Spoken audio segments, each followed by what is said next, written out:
Assalamualaikum warahmatullahi wabarakatuh. Selamat datang di program Tanya Jawab Fikih. Tanya Jawab Fikih, menjawab persoalan fikih sehari-hari. Bismillahirrahmanirrahim. Assalamualaikum warahmatullahi wabarakatuh.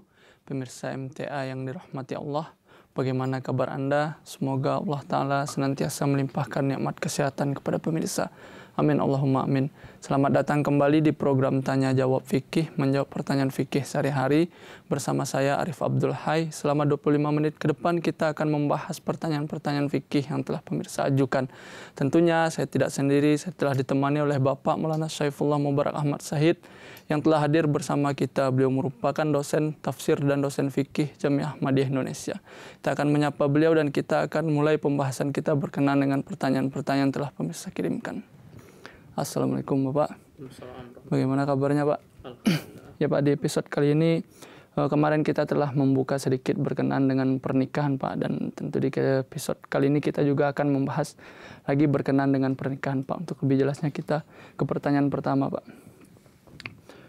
Ini apa pengertian kufu dalam pernikahan Pak? Sebagaimana yang kita ketahui bahwasanya kufu itu artinya kan kesamaan, arti dasarnya begitu Pak.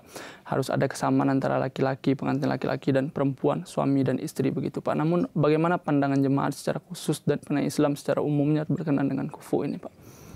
Ya, jazakallah pertanyaannya. Bismillahirrahmanirrahim. Berkaitan dengan pernikahan ini, ya jika seseorang ingin menikah, menentukan pasangan, mencari pasangan, jadi ada petunjuk dasar dari Rasulullah SAW bahwa salah satu hal penting dalam pernikahan adalah kufu. Ya, satu kufu. Kufu artinya setara. Ya, kufu artinya juga sama, kesamaan, kesetaraan. Jadi ketika seseorang menikah itu sedikit banyaknya harus diperhatikan tingkat kesetaraan ini. Nah, ini di dalam hadis kita menjumpai bahwa Rasulullah SAW di dalam hadis Bukhari, ya, Rasulullah SAW pernah bersabda, tunkahul mar'atu li arba'in, ya, limaliha wali hasbiha wali jamaliha wali diniha fasfur bidzatid din taribat siadaka. Ya, jadi tunkahul mar'atu li arba'in, nikahilah perempuan itu atas dasar 4 perkara, kata Rasulullah SAW. Apa itu? Limaliha, karena hartanya, wali hasbiha, karena keturunannya, keluarganya, ya. Kemudian wali jamaliha, karena kecantikannya, wali diniha, kemudian karena agamanya, atas dasar agamanya. Fasfur bizatid din, ya, dahulukanlah agamanya, taribat siadaka, supaya tangan kamu tidak terkotori. Ya, artinya ada 4 perkara di sini yang ditekankan oleh Rasulullah SAW ketika seseorang itu memilih calon, begitu, calon istri, ya, atau calon suami. Nah, jadi ketika seseorang menikah, yang paling penting diperhatikan juga adalah kesamaan, kesetaraan. Supaya apa? Supaya ketika pernikahan itu tidak terjadi kesenjangan, tidak jadi terjangan sosial yang begitu jauh jaraknya begitu. Nah, makanya kalau memilih salah satu dari antara 4 ini, kalau ada yang memilih karena hartanya misalnya supaya tidak terjadi kesenjangan, ya sah-sah saja. Ya, tidak ada larangan di dalam Islam kalau seseorang menikahi orang lain karena hartanya atau karena keluarganya, keluarga terpandang, ya, tokoh dan sebagainya, atau mungkin karena kecantikannya. Ya, khusus karena kecantikan, kerupawanan ini kan subjektif nilainya. Ya, kalau seseorang menikah, kalau tidak menyukai, ya, ini ada kaitannya dengan persetujuan nanti. Persetujuan, salah satu syarat pernikahan itu kan persetujuan si pihak perempuan. Kalau dia secara fisik tidak sesuai, tidak suka dengan pasangannya, ya mungkin tidak akan bisa juga dia memaksakan menikah dengan orang itu. Makanya di dalam ini Rasulullah SAW kufu ini dari 4 ini ada 3 hal yang kemudian bisa saja orang-orang memilih antara itu, tetapi ini kata Rasulullah SAW bukanlah suatu hal yang mendasar, ya, sesuatu hal yang harus. Ya, kita ditekankan oleh Rasulullah SAW, walidiniha fasfur bizatid din, ya. Kemudian pernikahan itu didasarkan atas agama, ya, karena agamanya fasfur bizatid din, ya, dahulukanlah itu yang agamanya itu supaya apa? Supaya kamu tidak terkena masalah, tanganmu tidak kotor, maksudnya tidak terkena masalah. Ya, karena ketika seseorang mendahulukan agama, maka pernikahannya itu berberkat. Tetapi juga walaupun di sini diperintahkan mendahulukan agama, yang tiga ini juga tidak boleh sama sekali diabaikan juga. Misalnya dari status sosial misalnya, ya status sosial artinya dari segi pendidikan misalnya, kalau terlalu jauh juga perbedaannya mungkin saja ada kesenjangan dan sebagainya. Mungkin saja juga tidak ada kecocokan. Tetapi di dalam jemaat ini tentu yang kita utamakan adalah ini, berdasarkan kufu, berdasarkan agama. Nah, apa itu? Nah, makanya di dalam jemaat kita diperintahkan oleh jemaat ya secara nizam itu menikah sesama jemaat, sesama Ahmadi. Karena ini sesuai dengan perintah Rasulullah SAW. Kalau kita ingin pernikahan kita itu mendapatkan keberkatan, langgeng, anak-anak kita juga sejalan dengan apa yang kita inginkan, ini sejalan di jalan Allah Subhanahu wa taala, menjadi Ahmadi yang baik, tentu kufu berdasarkan agama inilah yang paling penting, yang paling harus kita kedepankan. Terkadang kita harus abaikan yang 3 poin sebelumnya ini, kecantikan ya, kemudian harta, keluarga, kecantikan, demi untuk meraih yang ini tadi, yang agama tadi ya. Nah, agama apa itu ya? Sesama Ahmadi. Kenapa begitu? Karena pernikahan ini adalah suatu pondasi ya dari kehidupan seseorang, kemudian lebih lanjut lagi kehidupan rumah tangga dan kehidupan masyarakat. Ya, kalau sudah dari pernikahan ini tidak benar, tidak baik ya, menghasilkan keturunan tidak baik juga. Contohnya seseorang Ahmadi, katakanlah itu laki-laki, menikah dengan perempuan ghair Ahmadi, atau mungkin ghair Ahmadi dibayatkan dan dibayatkan pun belum tentu juga kemudian aktif ya, mungkin saja dia hanya bayat karena ingin menikah. Ini kan masih 50-50 ya, kita nggak tahu kan, ada yang bagus, ada yang nggak bagus. Tetapi kenapa ada yang bagus, ada apa yang lebih mudah, kenapa harus cari resiko begitu menikah dengan perempuan yang ghair Ahmadi atau perempuan yang belum tahu keahmadiannya, apakah dia betul-betul menikah, betul-betul bayat, atau hanya mungkin bayat karena itu saja, karena ingin menikah. Ini kan kita nggak tahu, artinya kita mengambil resiko. Nah, apa dampaknya? Dampaknya adalah ketika istri kita itu nanti bukan seorang Ahmadi yang katakanlah aktif, atau Ahmadi yang betul-betul dia masuk jemaat itu karena dia paham apa itu jemaat, apa itu Masih Maud, apa Imam Mahdi. Nah, kalau kita tidak mendapatkan istri yang seperti itu, atau kita mendapatkan istri yang katakanlah keahmadiahannya dipertanyakan, itu nanti anak-anak yang akan menjadi korbannya, keturunan kita yang akan menjadi korbannya. Karena kenapa? Karena terbiat anak itu paling dekat dengan ibunya ya.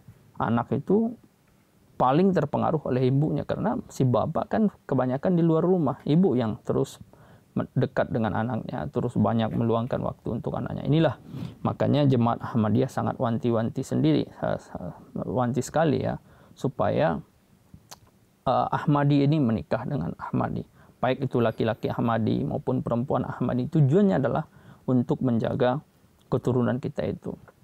Saya teringat pernah ditanyakan kepada Hazrat Khalifatul Masih Ar-Rabi berkaitan dengan huzur, katanya boleh tidak menikah dengan ahli kitab ya.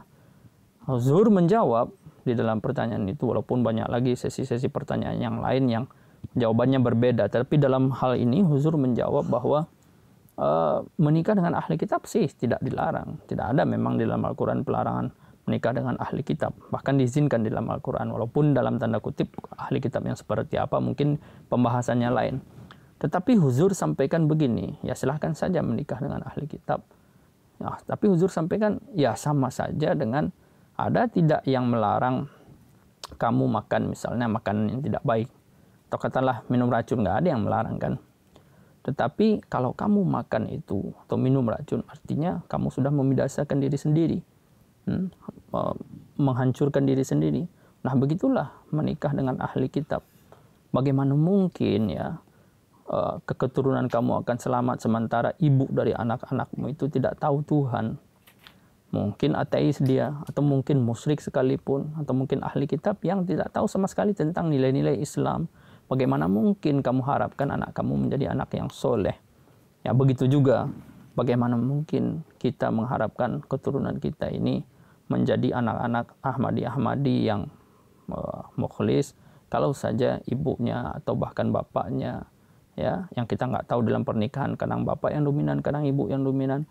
Bagaimana kita harapkan anak-anak yang lahir dari keturunan seperti itu bisa kemudian aktif di jemaat, walaupun ada juga yang aktif tetapi lebih banyak ya yang tidak. Nah, ini kufu di dalam agama ini bukan saja ditekankan oleh Hazrat Masih Maud alaihissalam, oleh jemaat, tetapi sudah 1500 tahun yang lalu Rasulullah SAW sangat mewanti-wanti kalau dalam pernikahan hal yang paling harus diperhatikan adalah agamanya. Supaya apa? Supaya tidak terlibat siadakah, supaya tidak tangan kamu kotor, supaya tidak pernikahan itu menghasilkan hal-hal yang tidak baik gitu.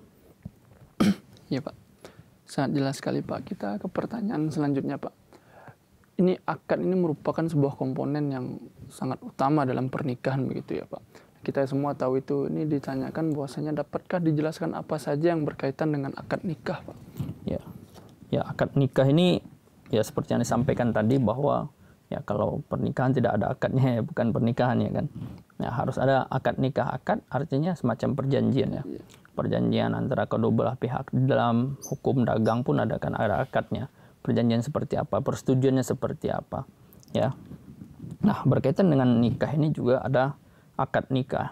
Nah, di dalam fikih Ahmadiyah ya, kita berbicara tentang fikih Ahmadiyah, hal yang harus ada di dalam akad nikah tentu ada ijab kabul, ya kan. Nah, ijab kabul ini harus diadakan di dalam satu majelis yang sama. Tidak boleh beda-beda majelisnya. Ya, dalam satu pertemuan yang sama, di tempat yang sama, itu antara di situ ada mempelai laki-laki dan perwakilan mempelai perempuan, yakni walinya si perempuan gitu.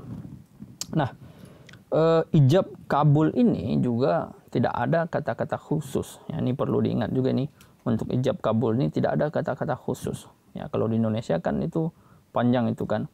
Biasanya ada yang ijab kabulnya itu laki-laki kalau udah perkara ijab kabul langsung keluar keringat dinginnya walaupun bertato 10 kali pun di tubuhnya. Kalau udah ijab kabul keluar keringat dingin dia. Kenapa? Karena ada kebiasaan di Indonesia ini yang sebetulnya tidak ada di dalam hukum fikih manapun. Ya, hukum fikih Islam lah, katakan hadis maupun sunnah, yang kalau nggak lancar ijab kabulnya, ya belum sah nikahnya. Nah, masalahnya nggak tahu itu dari mana ajaran di Indonesia. Kalau belum lancar akad nikahnya, ijab kabulnya itu saya terima nikahnya si fulan, mas kawin si fulan, harus bayar sampai tunai begitu. Kalau belum lancar, terpatah-patah, belum sah itu saksi, ya kan. Nah, bagaimana nggak keringat dingin dia, ya kan. Nah, karena grogi itu salah-salah dia jadinya. Nah, jadi preman-premannya orang, jantan-jantannya orang kadang-kadang ketika akad nikah pasti keluar keringat dia. Ya, karena ini ajaran yang begini, fikih yang begini, nggak tahu siapa yang keluarkan. Nah, makanya menurut fikih Ahmadiyah yang tentunya sesuai dengan sunnah dan hadis, tidak ada kata-kata khusus ya. Kata-kata yang dikhususkan untuk ijab kabul, kalau tidak pakai kata-kata seperti itu, kalau tidak dengan cara seperti itu, tidak sah nikahnya. Nah, ijab kabul ini hanya semacam, ya macam orang jual beli aja. Ya, saya beli ini punya kamu. Nggak perlu diucapkan pula membeli sesuatu itu kan. Ya, ambillah, ya, kasih duitnya. Ya, kayak gitu aja. Yang jelas sama-sama setuju begitu. Nah, makanya di dalam jemaat Ahmadiyah itu ijab kabul lebih mudah ya. Saya contohkan misalnya di Kadian ya kan. Jadi ada orang yang khutbah nikah itu, kalau di sini mungkin penghulunya lah. Khutbah nikah itu dia duduk di mimbar, berdiri di mimbar, kemudian dia sampaikan, dia tanyakan kepada pihak laki-laki ya kan, siap menikahi si perempuan ini, si binti ini dengan mas kawin sekian ya kan. Kalau siap, dia bilang manzur ya. Manzur artinya saya setuju gitu. Karena saya pernah mewakilkan pernikahan orang juga, tinggal mengucapkan manzur saja. Ya, nah, nanti perempuan ditanya lagi oleh yang di mimbar tadi ini, penghulunya ini, yang menikahkan itu. Seperempuan biasanya yang hadir itu kan, ini kan siapa namanya, bapaknya atau walinya. Nah, ditanya lagi, mau menikah dengan ini mas kamu ini ya, manzur ya, setuju, udah selesai. Nah, kalau di Indonesia kan sepertinya mungkin dibikin ribet ya. Laki-laki yang salaman gitu, kadang-kadang ada yang dihentakkan pula jempolnya dan sebagainya dengan cara-cara yang tidak ada sebetulnya. Tetapi kalau pun nikah dengan seperti itu, ya kita tinggal di Indonesia kan kadang-kadang harus nikah di KUA dengan cara yang begitu, ya tidak masalah. Tidak ada di dalam Islam yang jelas ijab kabul, nggak ada itu syarat atau keharusan untuk salaman. Tetapi kalau ada yang melakukan itu juga ya tidak masalah juga kalau mereka yang melakukan. Tetapi kalau di jemaat kita, pernikahan jemaat ya simple seperti itu saja. Ya huzur juga menikahkan, ya tinggal bacakan manzur ya setuju, udah. Tidak ada hal-hal yang lain begitu, tidak ada kata-kata khusus. Nah, begitu juga orang yang kalau pengantinnya itu bisu, dia tuli, dia nggak dengar, dia kan ya bagaimana dia mau ucapkan ijab kabul, ngomong aja nggak bisa dia. Nah, jadi hal-hal yang begini pakai isyarah juga bisa, setuju dengan isyarah aja setuju nikah, ya setuju, itu bisa juga. Nah, ini yang perlu diperhatikan. Nah, ijab kabul biasanya ijabnya untuk dari pihak laki-laki ya, kemudian kabul perempuan ya, kemudian atau ijabnya dari pihak perempuan, kabulnya dari laki-laki, atau terserah kebalik pun tidak masalah. Ini nggak ada hukum yang khusus berkaitan dengan ini. Ini yang perlu diperhatikan. Kemudian ijab kabul ini, akad nikah ini harus diadakan di satu majelis yang orangnya banyak, ya, banyak majelis. Nah, oleh karena itu dalam sebuah hadis Tirmizi ya, Kitabun Nikah, Rasulullah SAW bersabda, a'linu hadzan nikaha waj'aluhu fil masajid wadribu alaihi biddaf. Ya, a'linu hadzan nikah.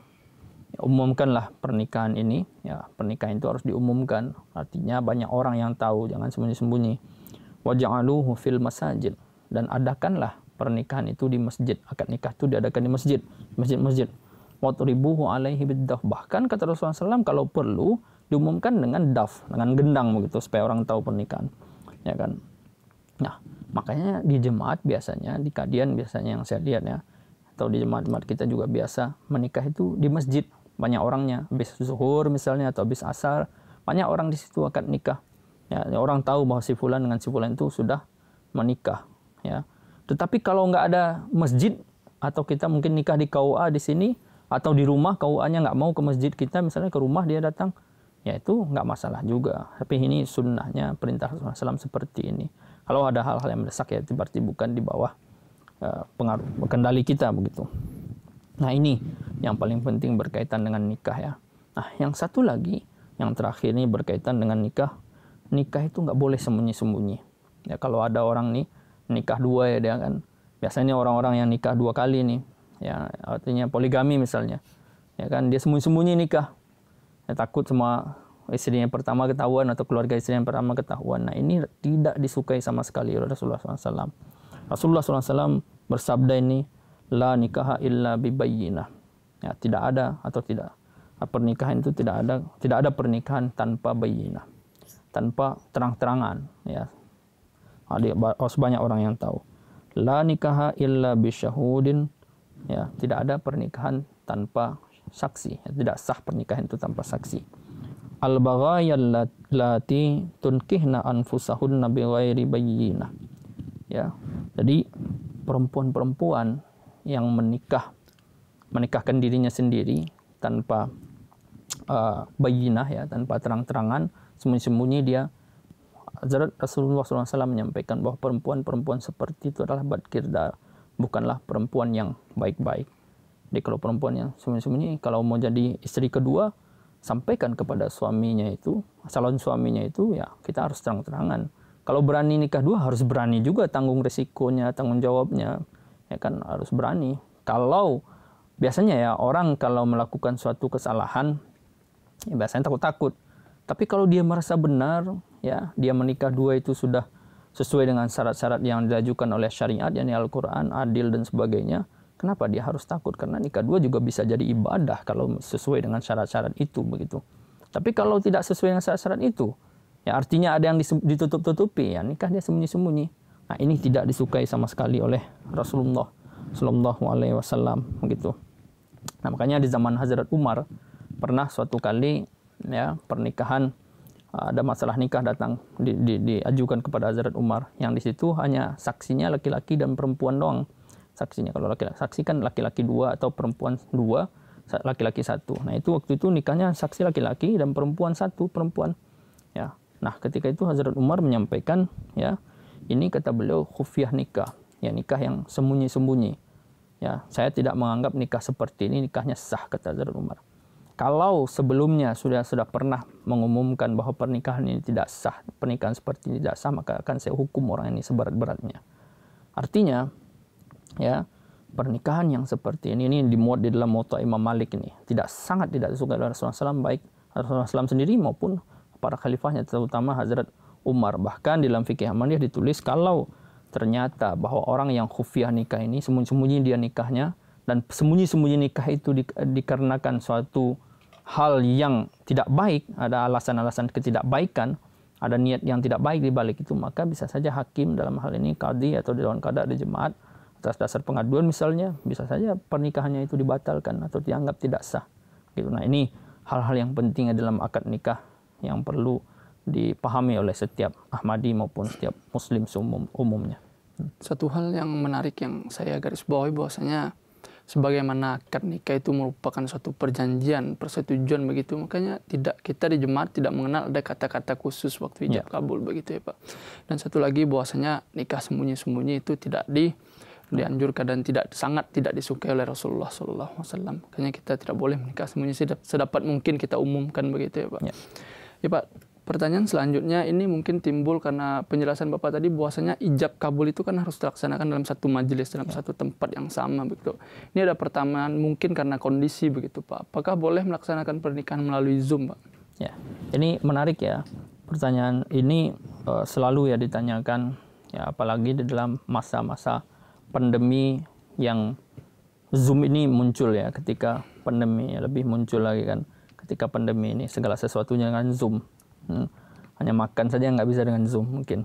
Ya, macam-macam bisa dilakukan, rapat, kegiatan belajar mengajar dan sebagainya bisa dengan Zoom.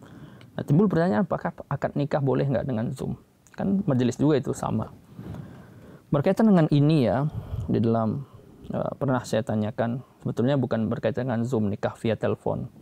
Boleh nggak pernikahan mungkin via telepon begitu? Ya. Narasumber fikih masail ya internasional itu menjawab bahwa Islam lebih menganjurkan untuk perwakilan.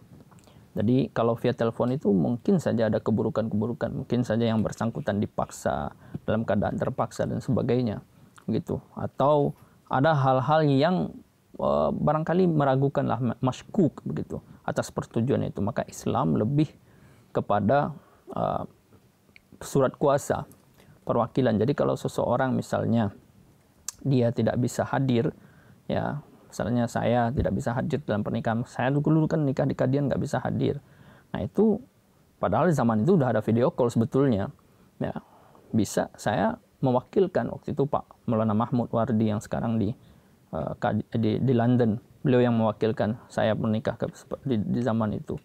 Nah kemudian Pak Ehsan sekarang yang ada di Kadian, saya yang mewakilkan nikah. Jadi Islam lebih menganjurkan untuk mewakilkan surat kuasa, ya baik si mempelainya yang tidak bisa hadir atau wali, ya wali seperempuan misalnya kan, adik saya misalnya menikah, ya atau siapapun lah yang menikah, si bapaknya nggak bisa hadir di pernikahan, bisa saja anaknya yang diutus ya, atau yang ditunjuk sebagai wali, ya seperti saudara si mempelai perempuan itu. Jadi Islam lebih menekankan, atau sunnah di Islam ini surat kuasa. Nah, berkaitan dengan ini, barangkali kita sampai saat ini yang saya ketahui di dalam fikih Ahmadiyah belum ada pengesahan atau izin untuk menikah via Zoom. Nah, barangkali via Zoom ini bisa juga terpaksa dan sebagainya, kita nggak tahu juga kan. Tetapi sampai saat ini belum ada izin untuk menikah via Zoom. Nah, barangkali kiasnya masih dikiaskan kepada nikah via telepon itu, karena tidak di dalam satu majelis yang sama. Nah ini sholat kan juga kita nggak bisa via Zoom, ya kan. Misalnya sholat Jumat, ya kan, orang sholat Jumat via Zoom aja di rumah, khatibnya di masjid, dan saya di sini kan di Masjid Nasr, yang lain via Zoom aja di rumah masing-masing, kan nggak bisa, harus di satu majelis yang sama. Nah begitu juga akad nikah seperti yang disampaikan tadi, bahwa dalam fikih Ahmadiyah adalah di satu majelis yang sama. Dan untuk memenuhi itu, supaya akad nikah itu diadakan di satu majelis yang sama, adakanlah ya melalui, kalau tidak bisa hadir, dengan surat kuasa, ya. Itu tadi. Itu adalah pertanyaan kita yang terakhir, Pak.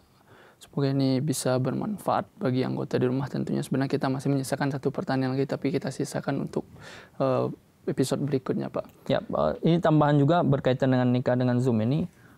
Kalau nanti ada fikih baru ya atau sabda khalifah. Nah, makanya di jemaat ini begitu indahnya kan. Kalau misalnya nanti suatu saat barangkali siapa tahu kan khalifah mengizinkan nikah via Zoom, maka apa yang kita sampaikan hari ini akan batal. Tapi sampai saat ini belum ada dari khalifah kita ya berkaitan dengan nikah, pembolehan menikah via Zoom ini. Nah, kalau sudah ada nanti ya, sampai saat ini masih itu tadi yang surat kuasa dan sebagainya. Kalau ada nanti baru kita akan sampaikan lagi insya Allah. Ya, Pak. Luar biasa sekali pembahasannya, Pak, itu tadi. Seperti yang saya sampaikan pertanyaan kita. Terakhir kita tutup sesi ini karena dibatasi waktu, Pak. Terima kasih atas pembahasan yang sangat luar biasa, Pak.